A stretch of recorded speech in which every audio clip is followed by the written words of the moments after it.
Des Moines, the sudden clash between Senators Elizabeth Warren and Bernie Sanders over gender and honesty injected new uncertainty into the Democratic presidential race, after the broadcast on Wednesday evening of a recording that showed Ms. Warren and Mr. Sanders trading accusations that each had called the other a liar.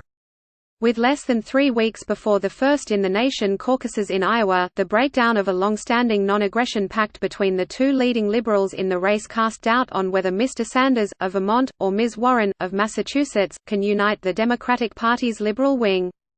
Polls in Iowa and New Hampshire have found all of the top candidates, Mr. Sanders, Ms. Warren, former Mayor Pete Buttigieg of South Bend, Indiana, and former Vice President Joseph R. Biden, Jr., bunched up in the earliest Democratic contests, though Mr. Biden has held a steady national lead, helped to a great degree by divisions on the left.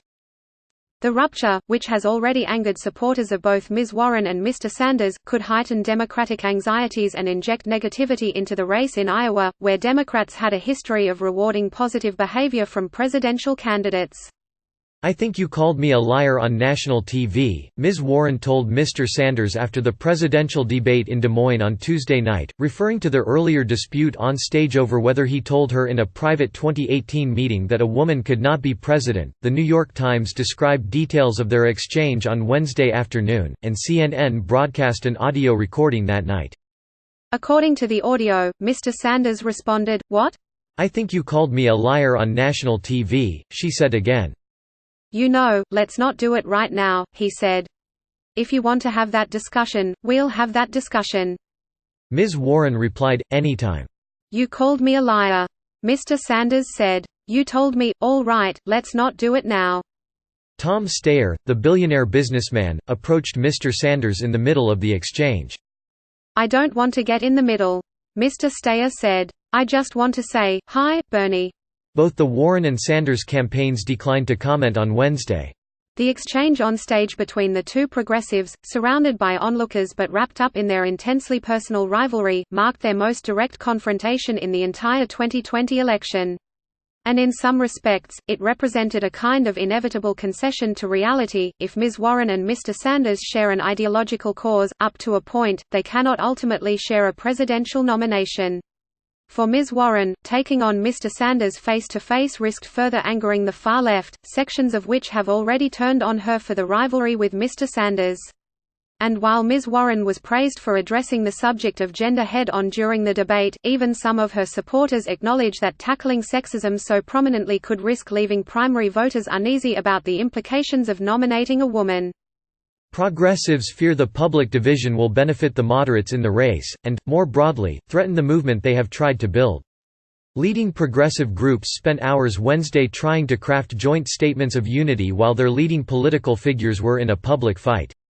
"I am hoping that volunteers and grassroots groups can help bridge the gap that has opened between Warren and Sanders around their 2018 conversation," said Larry Cohen, a longtime friend and advisor to Mr. Sanders who serves as chairman of Our Revolution, the organization that spun out of the 2016 Sanders presidential campaign.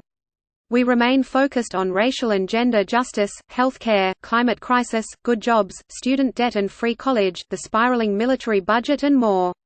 I don't see a path forward on those issues in the Senate or at the Democratic National Convention in Milwaukee without cooperation when the time comes."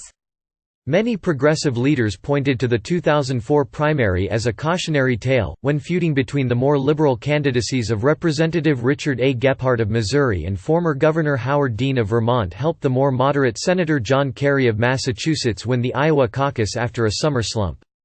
"It's absolutely critical that progressives focus their fire on the corporate wing of the party to not allow a repeat of the 2004 election," said Neil Sroka, communications director for Democracy for America, a liberal group founded by Mr. Dean after his unsuccessful primary run. For Mr. Sanders, there is little upside to a drawn-out clash with Ms. Warren, particularly over matters of gender and sexism. While Mr. Sanders's hardcore base has rallied to his side, much of the Democratic electorate still harbors feelings of resentment toward Mr. Sanders for his conduct toward Hillary Clinton during the 2016 presidential primaries. And in a conflict heavily focused on which candidate is telling the truth, Ms. Warren faces a real risk. Several studies have shown that voters punish women more harshly than men for real or perceived dishonesty. Depictions of female candidates as calculating or conniving are political mainstays. As long ago as 1984, opponents launched authenticity attacks against Geraldine Ferraro, the first woman to appear on a major party's presidential ticket. This pattern endures regardless of who is telling the truth, these studies conclude, and regardless of either candidate's intentions. If voters conclude that Ms. Warren is lying, it is most likely to hurt her more than it will hurt Mr. Sanders if voters conclude that he is lying. It is unclear whether either candidate may be inclined to perpetuate the feud in public. It is telling that Ms. Warren's most pointed comment to Mr. Sanders came after the formal debate concluded, and that Mr. Sanders responded not by escalating the fight but by deferring it to another time. By the time CNN aired the footage on Wednesday night, the two candidates had not spoken about the exchange, people familiar with their whereabouts said, though they were expected to be in close contact when the Senate convenes Friday. CNN executives initially said they did not believe the exchange had been captured by the network's microphones. The network said its journalists located a recording late on Wednesday after reviewing audio from the microphones that Mr. Sanders and Ms. Warren had been wearing on stage. Over the weekend, Ms. Warren said she was disappointed in Mr. Sanders after Politico reported that his campaign had distributed a script to volunteers suggesting she appealed mainly to highly educated voters. On Monday, CNN reported that Mr. Sanders had told Ms. Warren in a private meeting in 2018 that he thought a woman could not win the presidency. Mr. Sanders vehemently denied it. "I thought a woman could win," he disagreed. Ms. Warren said in a statement on Monday. On Tuesday, the issue burst forth onto the debate stage in a remarkable moment before a national audience that captured the recent friction between the two senators. "I didn't say it," Mr. Sanders insisted, about her characterization of his 2018 remarks. Ms. Warren disputed that, then called him her friend before pivoting to make the case that of the 6 candidates on stage, only the women had won all of their elections. After the debate, Mr. Steyer repeatedly insisted that he did not hear the back and forth between the two liberals. "I was just saying good night to the two of them," he told reporters during a brief exchange in the debate spin room at Drake University.